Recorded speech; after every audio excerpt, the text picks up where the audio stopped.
सभी साथियों को फिर से एक बार जोहार। पिछले के क्लासों में हम लोगों ने झारखंड के उद्भव, झारखंड में मुंडा राज की स्थापना, नागवंश की स्थापना और उसके बाद हम लोगों ने समुद्रगुप्त और ये बौद्ध धर्म, झारखंड में बौद्ध धर्म, इसका विस्तार, इतने सारे चीज़ों को देख चुके हैं। और अब हम लोग आज की क्लास में जो टॉपिक करने वाले हैं जैन धर्म, कि झारखंड में जैन धर्म का विस्तार किस प्रकार से यहाँ पे विस्तार हुआ। और हाँ, इस बात को करने से पहले मैं आप लोगों से एक बात और है कि कल की जो क्लास में फाहियान बात बताया गया था, ठीक है, उसमें बाय मिस्टेक चंद्रगुप्त प्रथम बता दिया गया है या मुंह से निकल गया है, वो चंद्रगुप्त द्वितीय ही होगा, ठीक है। बात बाकी ठीक है। अब हम लोग आगे बढ़ते हैं। और कुछ लोग का ये भी शिकायत है कि क्लास बहुत छोटी चल रही है, इससे थोड़ा और इसका ड्यूरेशन बढ़ाया जाए। तो आप लोग चिंता मत कीजिए, समय के साथ साथ इसका भी ड्यूरेशन बढ़ेगा। अभी आप लोगों को इसके ये जो हमारा क्लास है, इस डोज का आप लोगों को हैबिचुअल बनाया जा रहा है कि आप इसे पहले देखने के आदी होइए, कि पहले आप इतना ही देर तो अब तो देख सके, आधा घंटा, उसके बाद क्लास चलेगा। अगर ज़रूरत पड़ेगा तो 2-2 घंटा और 2.5-2.5 3-3 घंटा क्लास चल जाएगा, उसमें कोई बहुत बड़ी बात नहीं है। आप पहले इसे देखिए और चीज़ों को अच्छी तरीके से समझिए। वो वाला हाल नहीं करना है कि कितना क्वेश्चन अटैम्प्ट करके आए हैं तो अरे 100 में 100 मार दिए हैं, पता चल रहा है उसमें सब गलत ही है। तो उस टाइप का नहीं करना है कि एकदम 3-3 4-4 घंटा शुरुआत में पढ़ रहे हैं और याद रह रहा है बिल्कुल जीरो, उससे कोई फ़ायदा नहीं है। उससे अच्छा हम लोग आधे घंटे ही पढ़े। इसमें आप लोगों को समय भले ही कम लग रहा है, क्वांटिटी मत देखिए, आराम से क्वालिटी देखिए और उसको याद करने की कोशिश कीजिए कि एक बार पढ़े और उसको अच्छी तरीके से समझ में आ जाए। क्योंकि इतना ही देर हो रहा है कि शुरुआत में आप लोग कम से कम उतना रिसीव तो कर सकें कि एक बार जो आप लोग क्लास सुने वो याद रहना चाहिए। बहुत ज़्यादा इधर उधर की बातें हो जाएंगी एक क्लास में तो सारा कुछ गायब हो जाएगा। इसलिए बेहतर होगा कि हम लोग धीरे धीरे आगे बढ़ेंगे, धीरे धीरे इसको बढ़ाएंगे। तो चलिए आज हम लोग जैन धर्म पे बात करते हैं। जैन धर्म के आप लोग बोल सकते हैं संस्थापक, वैसे तो प्रथम माना जाता है ऋषभ देव, लेकिन जो आमतौर पर जो सबसे महावीर स्वामी, ठीक है, वर्धमान महावीर भी कहा जाता है, ये इनके 24वें तीर्थंकर हुए, 24th, ठीक है। पहला तो ऋषभ देव थे। हालांकि यहाँ जो हमारा झारखंड जो संबंधित हैं वो है जैन धर्म के 23वें तीर्थंकर पार्श्वनाथ, जिनकी तपोभूमि जो हमारा गिरिडीह में स्थित है, पारसनाथ पहाड़ी, वो माना जाता है कि वहाँ पर इन्होंने तप किया और वहीं पे प्राण त्यागे, इस टाइप का। तो ये 23वें तीर्थंकर थे। ऑफिशियली तौर पर ये 23वें तीर्थंकर को ही माना जाता है कि इनको वहाँ पे पारसनाथ में पहाड़ी जो है इन्हीं के नाम पे रखा गया है, तो इस पहाड़ी में इनको मोक्ष की प्राप्ति हुई। इसके अलावा ये भी माना जाता है कि वहाँ पे इनके अलावा मतलब 24 जो गुरु थे, तीर्थंकर थे जैन धर्म के, उसमें से 20 तीर्थंकर को पारसनाथ पहाड़ी में मोक्ष की प्राप्ति हुई है। हालांकि यह तो शक्ति लगती है, लेकिन फिर भी ऐसा माना जाता है क्योंकि वहाँ पे जो ऊपर में मंदिर है वहाँ पे 20, उसको बोलते हैं, क्या बोलते हैं, चरण पादुका, वो 20 पाया गया। तो इससे ये अनुमान लगाया गया है कि जैन धर्म के 20 गुरु यहाँ पर इनको मोक्ष की प्राप्ति हुई या उनको सभी की ये तपोभूमि रही है। ऑफिशियली तौर पे ये 23वें गुरु पार्श्वनाथ। जैन धर्म के बारे में हल्का सा हम लोग जान लेते हैं, थोड़ा सा आगे काम आएगा अभी इसी में। तो जैन धर्म बेसिकली इसका 3 पार्ट है, ठीक है। एक होते हैं दिगंबर, एक होते हैं श्वेतांबर, ये विचारधारा के आधार पर बंटवारा हुआ था, दिगंबर और श्वेतांबर। और जो गृहिणी जैन होते हैं, मतलब वैसे जैन धर्म के मतावलंबी जो कि गृहिणी जीवन जीते हैं, गृहस्थ जीवन, ठीक है, तो उनको कहा जाता है श्रावक, इनका भी यूज़ होने वाला है आगे, इसलिए इस पर चर्चा हो जा रहा है। दिगंबर और श्वेतांबर में ये दो बेसिकली डिफरेंस क्या है, तो इसको जानने के लिए चलिए थोड़ा सा पीछे जाते हैं हम लोग चंद्रगुप्त मौर्य के काल पे। तो उनके समय में एक जैन गुरु हुए, तीर्थंकर 24 ही हैं। उनके बाद जो भी उस लेवल पे पहुंच रहे हैं उनको अब तीर्थंकर वहाँ से स्टॉप है, और उसके बाद अब जितने भी होते हैं उनको कैवल्य या फिर क्या उसको बोलते हैं मुनि का दर्जा दिया जाता है, इस टाइप का है। तो एक थे भद्रबाहु जैन गुरु, भद्रबाहु, वो चंद्रगुप्त मौर्य इनके गुरु थे, मतलब शिक्षा में जैन धर्म में परिवर्तित करने वाले यही थे भद्रबाहु। यहाँ से चीज़ों को थोड़ा और कनेक्टेड है, इसलिए इस पर चर्चा हो जा रहा है। चंद्रगुप्त मौर्य के जो जिन्होंने इन्हें गद्दी पर बिठाया या फिर इनको बोल सकते हैं ओवरऑल गुरु, वो हैं आपके कौटिल्य, चाणक्य या विष्णुगुप्त, जो भी कह लीजिए एक ही बात है। तो इनके गुरु हैं कौटिल्य। उन्होंने झारखंड को कुक्कुट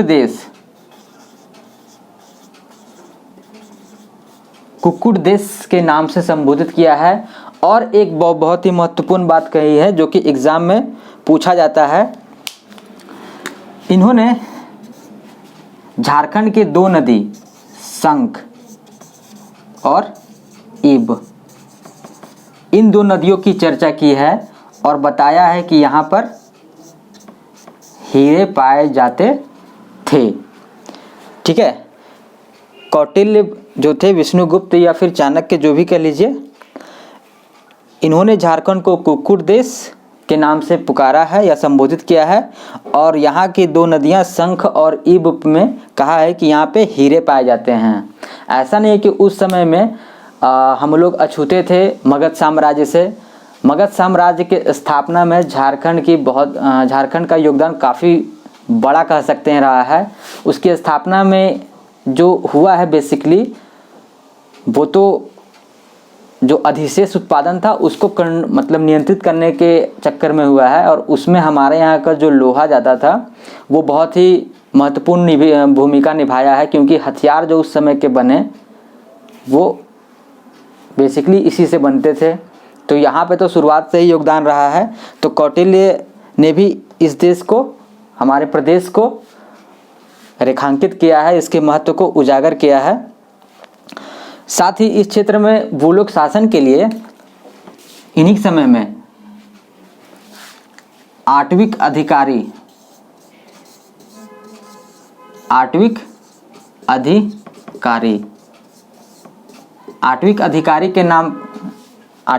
नियुक्त किया करते थे, जो कि यहाँ के क्षेत्र के देख रेख करते थे, ताकि इसका जो विरोधी शक्तियाँ थी वो इसका उपयोग ना कर पाए।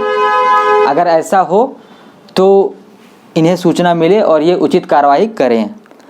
ये आठविक जो अधिकारी थे वो उस समय के नागाध्यक्ष, वनाध्यक्ष, अभी आपके नागपाल, वनपाल जो आपका आने वाला है, ये सब सारे इसी के अंडर में कार्य करते थे और इस प्रकार से वो झारखंड में नियंत्रण स्थापित करते थे। तो अब यहाँ से देखते हैं, हम लोग बात किए थे दिगंबर और श्वेतांबर, इससे बात हुआ था चंद्रगुप्त मौर्य का। इनके जो जैन गुरु थे वो भद्रबाहु, और इनके जो गुरु थे जो इन्हें स्थापित किया था कौटिल्य, वो झारखंड को कुक्कुट देश के नाम से और यहाँ की दो नदियाँ शंख और इब पे कहा था कि यहाँ हीरे पाए जाते हैं। आठविक अधिकारी यहाँ के नियंत्रण को देखते थे। तो भद्रबाहु से बात स्टार्ट करते हैं यहाँ से कि ये बंटवारा कैसे हुआ दिगंबर और श्वेतांबर में। तो ये जैन धर्म के दो शाखा बोल सकते हैं।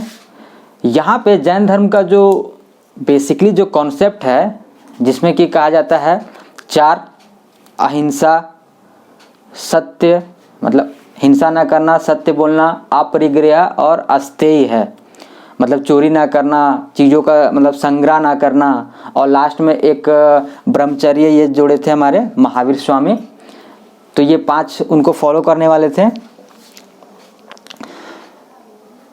तो भद्रबाहु जो थे इनके गुरु, इनको इन्होंने प्रेरित किया जैन धर्म के लिए और ये इनसे काफ़ी प्रभावित भी हुए। तो उस समय में कहा जाता है कि जब चंद्रगुप्त मौर्य के कार्यकाल में भद्रबाहु ने ये क्या बोल सकते हैं उसको अनुमान क्या मतलब उन्हें पहले ये आभास हो गया कि अब यहाँ पर 12 साल का अकाल पड़ने वाला है उत्तर भारत में। तो वो क्या किए हैं कि वो सारे जो जैन थे उनको वो बोले कि हम लोग सभी को दक्षिण की ओर चलते हैं। तो सभी लोग तो नहीं गए, लेकिन चंद्रगुप्त मौर्य भाई साहब इनसे प्रभावित होकर के भद्रबाहु के साथ ही निकल लिए श्रवणबेलगोला। और वहाँ पे आप लोगों को कहानी पता होगा, संलेखना पद्धति, उनकी मृत्यु।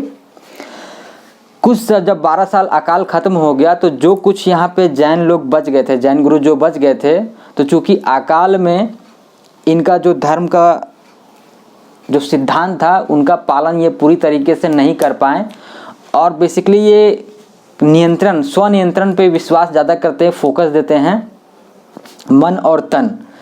तो यहाँ के जो बच गए थे तो पहले तो रहते थे कि वो वस्त्र त्याग दिया करते थे, लेकिन जब अकाल पड़ा और भद्रबाहु के साथ सभी दक्षिण की ओर चले गए और जो कुछ लोग यहाँ बच गए वो क्या किए, इनका अनुपालन ठीक से कर नहीं पाए और उन्होंने सफ़ेद वस्त्र धारण करना स्टार्ट कर दिया। इनका एक और था कि भाई एक ही दिन में एक ही बार एक ही घर से सिर्फ मांग के खाया जाता था, कि मतलब वहीं से अन्न ग्रहण करना है, लेकिन वो भी इन लोग पालन नहीं कर सके, 4-5 इस टाइप 7 वगैरह कर लिए। तो जब एक वो समूह जो गया था दक्षिण की ओर, वो जब वापस आया उत्तर भारत तो यहाँ देखा तो बिल्कुल इन लोगों में देखा करे ये तो बिल्कुल चेंज लग रहा है, आदमी तो पहचान में आ रहा है लेकिन ये वेशभूषा कैसे बदल गया, क्योंकि वे तो बिना वस्त्र के रहते थे, यहाँ पे लोग वस्त्र धारण कर लिए थे। तब यहाँ पे इन लोग का बंटवारा हो गया। जो लोग आज भी देखिएगा वस्त्र त्याग करते या वस्त्र नहीं पहनते हैं वो आते हैं दिगंबर श्रेणी में, जो लोग सफ़ेद वस्त्र धारण कर लिए वे आने लगे श्वेतांबर श्रेणी में, और जो गृहस्थ जीवन जीते हैं जो जैन उन्हें श्रवक श्रेणी में रखा गया। ये चीज़ें अभी आगे आएंगे, यहाँ से आप लोग देखिएगा। तो जैन धर्म का देख लिए हम लोग प्रभाव कि 23वें जो गुरु थे तीर्थंकर थे पार्श्वनाथ, उन्हें पारसनाथ पहाड़ी पे मोक्ष की प्राप्ति हुई। अब इसके बाद देखते हैं हम लोग यहाँ से चंद्रगुप्त मौर्य वगैरह देख लिए। अब यहाँ पर हम लोग देखेंगे कहाँ कहाँ इसका विस्तार हुआ। तो विस्तार में जब बात होता है तो धनबाद को जैन धर्म का केंद्र माना जाता है। बौद्ध धर्म भी वहाँ पे काफ़ी था और जैन धर्म का भी केंद्र माना जाता है धनबाद को। तो पहला चीज़ ये हो गया कि वहाँ के जो आसपास को जो क्षेत्र थे, जैसे कि आपका पकबीरा हो गया, ठीक है, कतरास,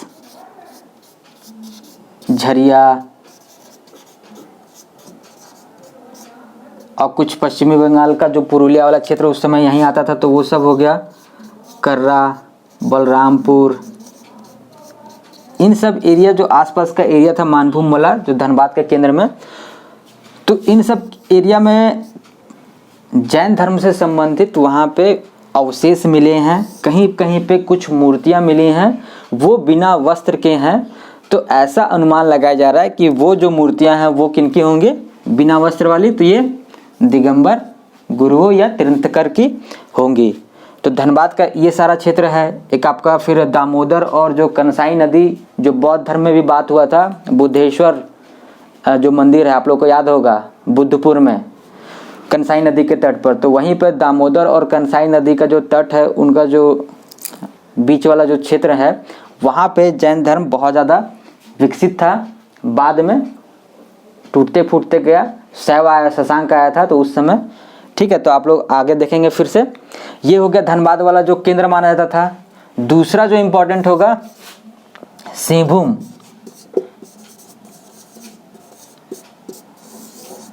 सिंहभूम में कहा जाता है कि वहाँ पे सरक नामक जनजाति पर सरक लोग रहते थे, सरक। तो ये जो सरक अभी बात जो किया गया हम लोग के द्वारा कि दिगंबर, श्वेतंबर और श्रवक, तो ये जो सरक था ये माना जाता है कि इसी का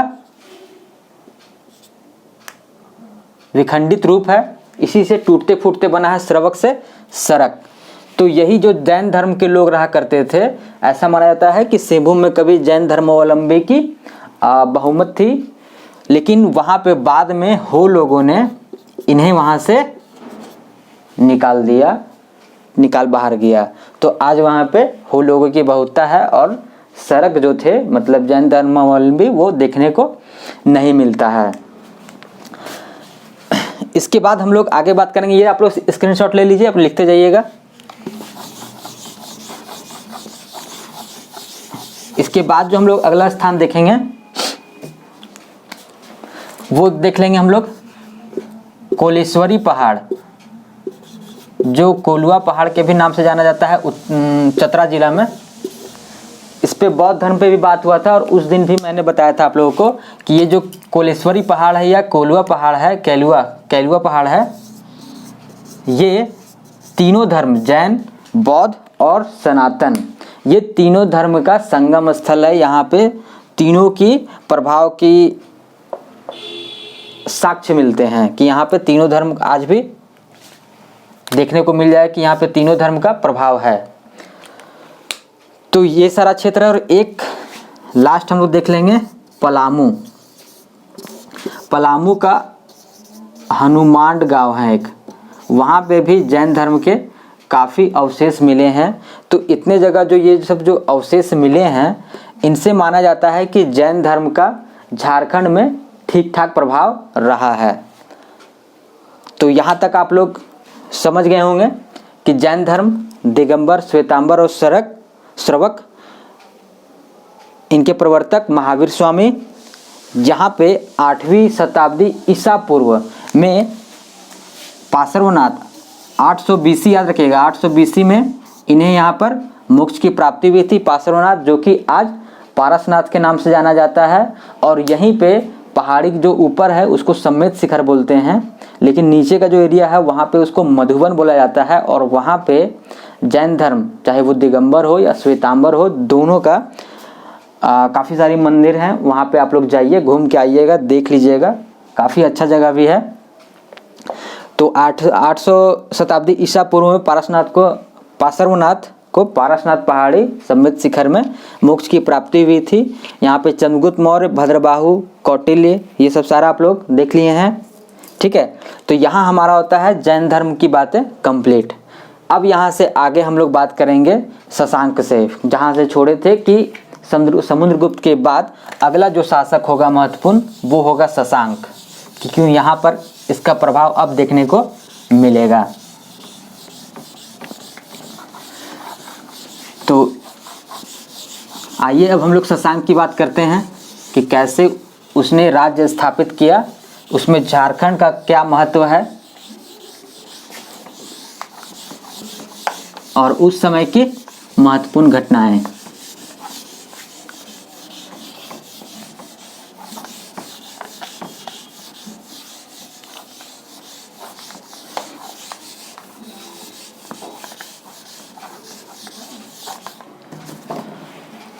चलिए अब हम लोग बात करते हैं शशांक की।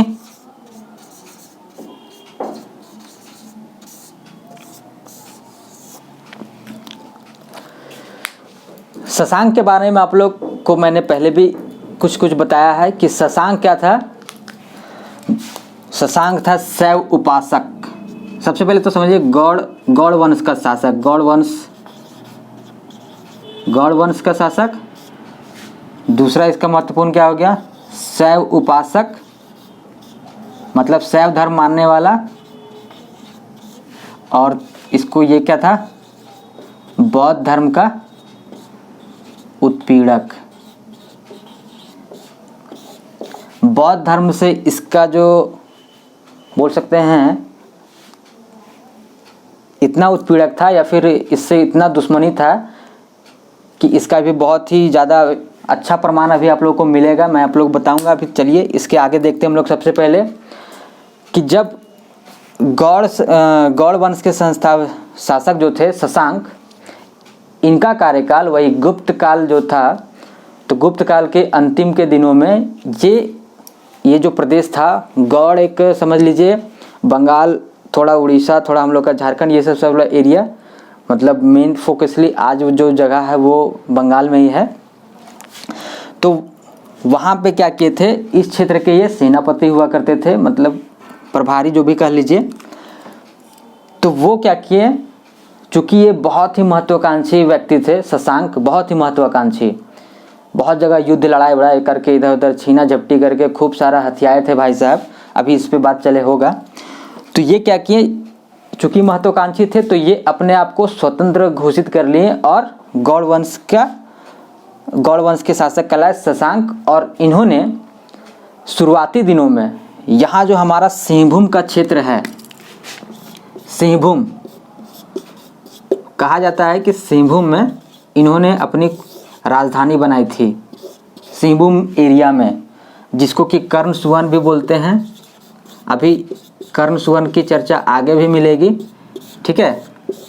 तो सिंहभूम इसको इसलिए भी माना जाता है क्योंकि सिंहभूम के क्षेत्र में ही एक जगह है कोचांग, कोचांग या कुचांग, ठीक है, कुचांग भी वो लिखता है कहीं कहीं। तो कोचांग या कुचांग जो जगह है वहाँ पर आप लोग को याद होगा बेनी सागर भी इसे बोला जाने लगा है। यहाँ पे क्या हुआ कि इन्होंने एक शैव मंदिर बनवाया है। तो इससे भी लगता है कि नहीं, ये जो भाई साहब होंगे वो शासन किए और झारखंड में भी इनका प्रभाव रहा और सिंहभूम को अपनी राजधानी बनाए होंगे। बाद में क्या हुआ कि ये धीरे धीरे अपना राज्य विस्तार करने के लिए बहुत ही प्रेरित हुए और अपना राज्य को उड़ीसा पूरा, उधर बंगाल को हड़प लिए, इधर जा कर के भाई साहब कन्नौज पे अटैक कर दिए, जिसके बाद कि हर्षवर्धन का एंट्री होगा। हर्षवर्धन के जो बड़े भाई थे राज्यवर्धन, उनको इन्होंने मार दिया। बेसिकली वो हर्षवर्धन जो थे वो बेसिकली वहाँ के थे, थानेश्वर जो अभी उसको बोलते हैं हरियाणा वाले क्षेत्र में है, तो वहाँ पर उनका राज्य था। लेकिन उनकी बहन की शादी हुई थी यहाँ पे कन्नौज में गृहवर्मन के साथ, गृहवर्मा कुछ नाम था, तो उनके साथ विवाह हुआ था। तो ये भाई साहब शशांक वहाँ पे हमला कर दिए और उनको मार दिए, साथ साथ में वो राज्यवर्धन को भी मार दिए।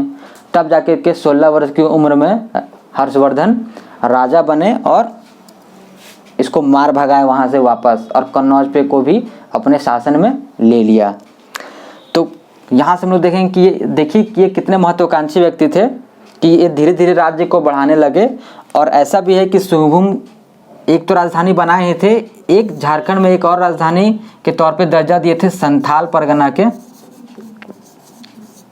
संथाल परगना के बड़ा बाजार क्षेत्र का।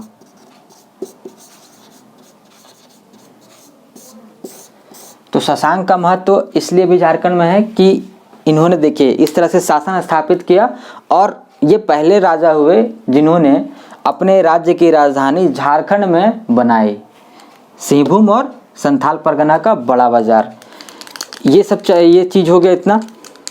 ये अब देखें कि इसके समकालीन में झारखंड में कौन कौन राज कर रहे थे।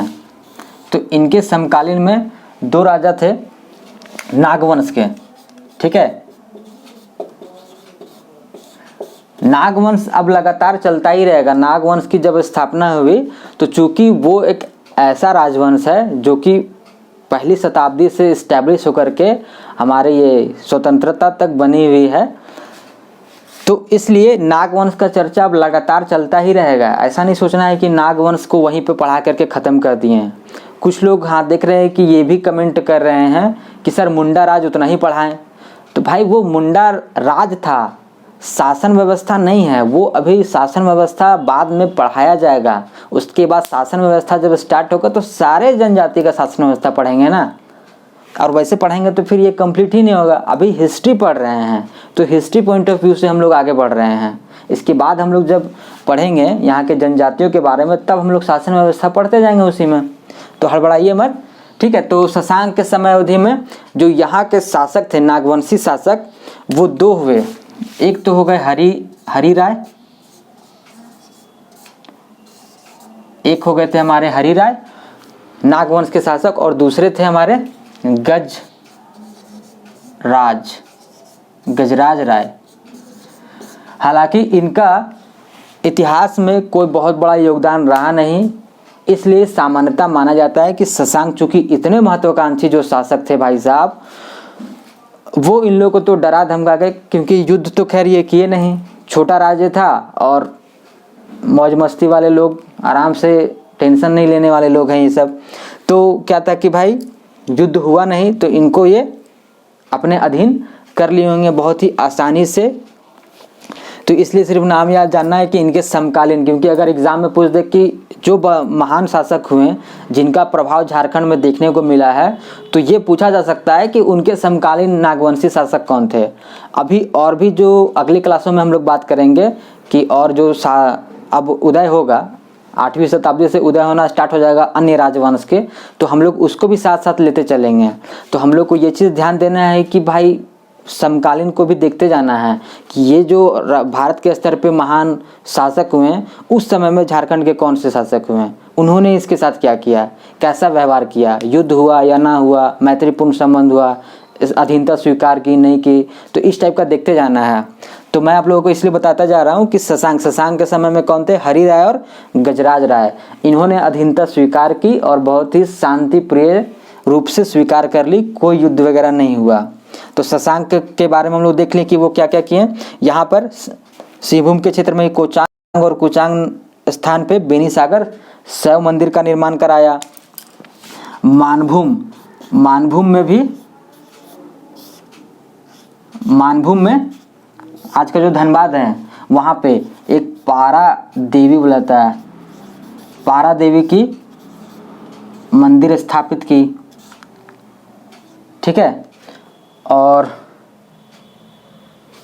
हाँ बस इतना ही, दो ही तो था, एक आपका शैव मंदिर स्थापित करवाया और एक मानभूम का पारा देवी मंदिर यहाँ पर स्थापित करवाया है।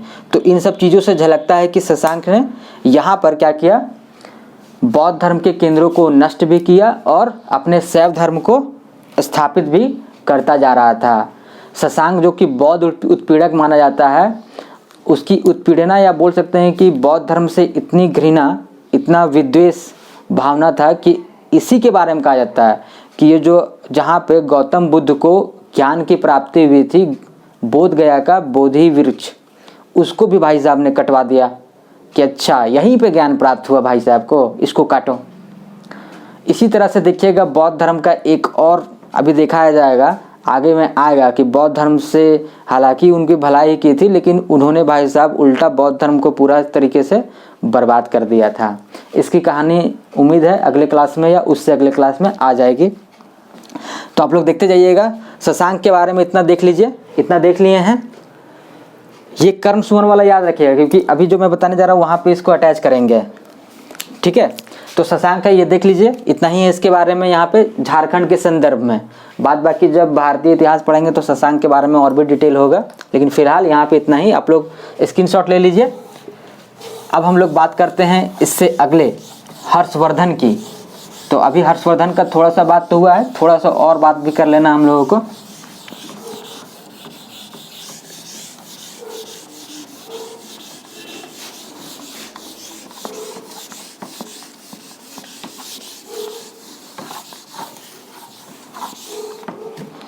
अब आते हैं हम लोग हर्षवर्धन पे।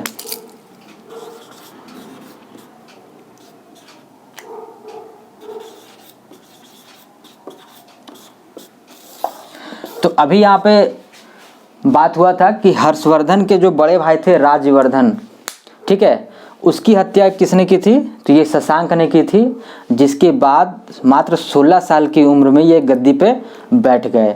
और उसके बाद सिर्फ थानेसर ना बल्कि कन्नौज को भी संभालने लगे। और शशांक जो कि इतना महत्वाकांक्षी शासक था, उसे भी यहाँ से कन्नौज से मार भगाया और इसे पूरा ढकेल दिया नीचे आपके गौड़ तक कि आप उधर ही सीमित रहो, इधर आओगे तो पिटाओगे।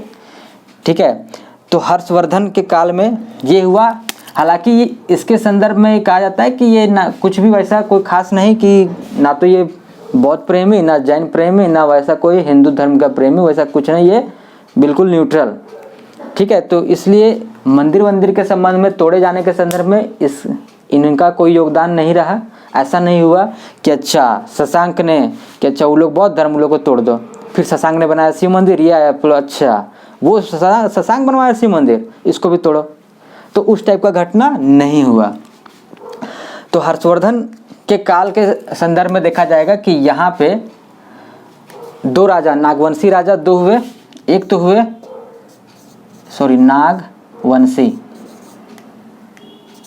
नागवंशी राजा दो हुए, एक तो हुए आपके सुंदर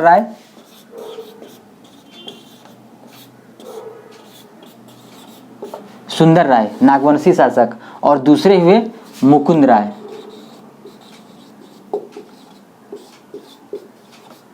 ये दोनों आपके हो गए नागवंशी शासक, इनके समकालीन। तो इन्होंने, इनके बारे में भी कहा जाता है कि इन्होंने भी हर्षवर्धन की अधीनता, चूंकि ये शशांक को दौड़ाते दौड़ाते लाया था भाई यहाँ तक, अब अगर लाएगा तो क्या होगा, इसका क्षेत्र को छोड़ देगा कि जहाँ तक हड़प सकता है हड़प लेगा। सिंपल है भाई कि अगर वहाँ से आया है तो ये जहाँ तक अपना शासन स्थापित कर सकते थे वहाँ तक करते गए।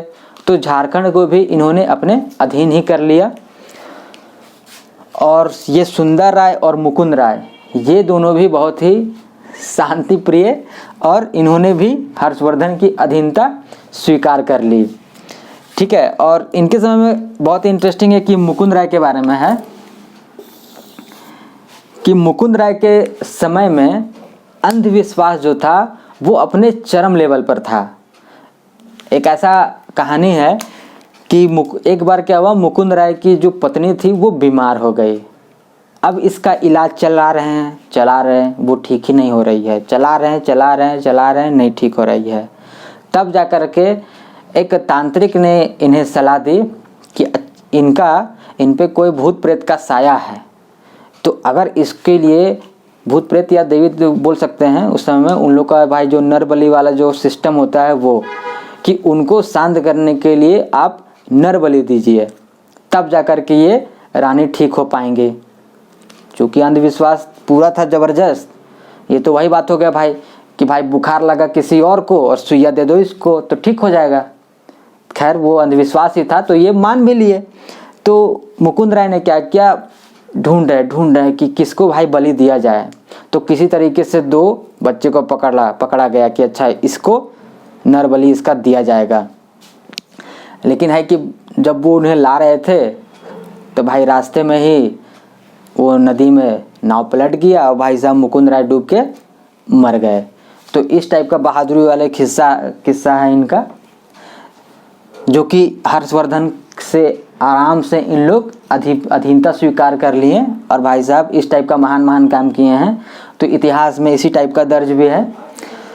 तो हम लोग खैर वो ऐतिहासिक घटना अपने जगह पर है, हम लोग अब आगे बात करते हैं। तो हर्षवर्धन ने क्या किया, इस टाइप का यहाँ तक राज्य विस्तार कर लिया। इसके समकालीन सुंदर राय और मुकुंद राय थे। तो हर्षवर्धन ने यहाँ पे आधिपत्य जमाया। इसकी चर्चा करते हैं एक चीनी यात्री। पिछली बार जो हम लोग पढ़े थे फाहियान, इस बार है वेनसांग। ठीक है, वो हर्षवर्धन के कार्यकाल में भारत आए थे और इन पे काफ़ी लिखा है। इनकी जो अपनी यात्रा का जो होता है ना विवरण देना, यात्रा का विवरण दिया है और इनकी यात्रा का विवरण का नाम है सीयूकी। ठीक है, और इन्होंने इस यात्रा वृत्तांत, इसको यात्रा वृत्तांत या यात्रा की जो कहानी है वो इनका यात्रा वृत्तांत है, ये याद रखिएगा। ये भी हो सकता है कि पूछ दे कि जो वेनसांग ने झारखंड प्रदेश को क्या कहा है, कीना सूफा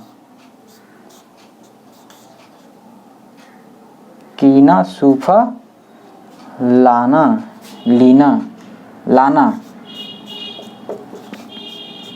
तो कीना सूफा लाना, हाँ ये कहा है। तो ये अपने यात्रा वृत्तांत सीयूकी में झारखंड को कीना सूफा लाना, जिसका की अर्थ कर्ण सुवर्ण, ये कहा कि कर्ण सुवर्ण कहा है। तो कर्ण सुवर्ण अभी यहाँ पे फिर से आ गया। कर्ण सुवर्ण का जो पिछली बार शशांक वाले में चर्चा हुआ है, तो ऐसा हो सकता है कि जब शशांक ने इस क्षेत्र पे आधिपत्य जमाया था और सिंहभूम को अपनी राजधानी जो बनाया था, तो उसको वहाँ पे कर्ण सुवर्ण भी बोला गया है। तो इससे भी हो सकता है कि वेनसांग जब आए, क्योंकि उसके जस्ट बाद आए, दोनों तो समकालीन ही थे। हालांकि शशांक की मृत्यु इनसे पहले ही हो गई हर्षवर्धन से, लेकिन थे तो समकालीन ही। तो जब ये आए भाई साहब, तो इस क्षेत्र के बारे में चर्चा किए हैं, तो आखिर किस नाम से जानते होंगे? ऐसा तो वो सुने ही होंगे ना कि इससे पहले हर्षवर्धन पे अगर लिख रहे हैं तो हर्षवर्धन के बाद जीवनी के बारे में तो लिखेंगे कि हाँ इन्होंने, इसके बड़े भाई, इनके बड़े भाई राजा थे, तो वहाँ गौड़ का जो शासक था जिसकी राजधानी कर्णसुवन थी, वो इसको, इनके बड़े भाई को मार दिया, तब जाकर के हर्षवर्धन गद्दी पर बैठे।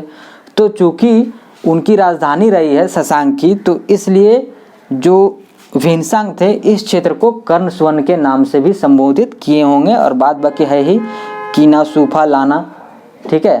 तो इतना था हर्षवर्धन और शशांक की बातें। यहाँ तक हम लोग देख चुके हैं कि भारत, झारखंड के इतिहास में कि झारखंड का उद्भव किस प्रकार से हुआ। यहाँ पे मुंडा राज स्थापित हुआ, नागवंशी हुआ, और उसके बाद नागवंशी शासक अब हमारे साथ साथ चल रहे हैं। और साथ में जो भारत के स्तर पे अपना प्रभुत्व स्थापित किए हैं, उनके कौन कौन से राजा का प्रभाव झारखंड में रहा, इसको देखते हुए चल रहे हैं। और यहाँ तक हम लोग, अब आपका समझिए 7वीं शताब्दी तक हम लोग पहुँच गए हैं, हर्षवर्धन के समय तक। अब हम लोग अगले क्लास, अब अगला क्लास आपका होगा मंडे को, ठीक है। अभी फ़िलहाल में हम लोग 5 दिन, सप्ताह में 5 दिन ही क्लास कर रहे हैं। एक दिन आप लोग को शायद कल या परसों में देखिए, आपका एक करंट अफेयर्स इस वीक या फिर अगले वीक से स्टार्ट हो जाएगा। तो 5 दिन हम लोग झारखंड पढ़ेंगे और एक दिन करंट अफेयर्स पढ़ लेंगे। और आप लोगों को यदि कोई डाउट भी होता है क्लास में कि सर ये चीज़ समझ में नहीं आया, ये चीज़ नहीं आया, तो आप हमें टेलीग्राम पे या फिर कमेंट करके भी बताइएगा। जो आपको क्लास से संबंधित डाउट्स होंगे, जो आपको पढ़ाया जा चुका है उससे संबंधित कोई भी आपके डाउट्स होंगे, तो वो आपको क्लियर कर दिए जाएंगे। हाँ, ये मत कीजिएगा कि भाई पढ़ाया जा रहा है हिस्ट्री, आप पूछिएगा भाई अभी ज्योग्राफी का ये टॉपिक बता दीजिए, वो बता दीजिए, ये नहीं समझ में आया, तो इस तरह से कंप्लीट ही नहीं हो पाएगा कोर्स। तो इसीलिए जो बताया जा रहा है उसको आप अच्छे से पढ़ते जाइए, और आपको ऐप में भी आप जा कर के प्रैक्टिस करते जाइए, क्योंकि जितने पढ़ाया जा रहा है उसका आपको MCQ आपको फ्री ऑफ कॉस्ट, बिल्कुल मुफ्त में आपको ऐप में भी दिया जा रहा है। तो वहाँ पे भी आप जा कर के बना सकते हैं, बनाइए, अच्छी से तैयारी होगी। तो जितना कहा जा रहा है सिर्फ आप उतना करते जाइए। हमारा ये विश्वास है कि जब तक एग्ज़ाम आएगा, जब ये होगा एग्ज़ाम, तब तक आप झारखंड में काफ़ी मजबूत हो चुके होंगे कि एग्ज़ाम में आप उसके प्रश्नों को बहुत ही आसानी से सॉल्व कर लीजिएगा। तो आज के लिए इतना ही, फिर मिलते हैं मंडे को। Thank you.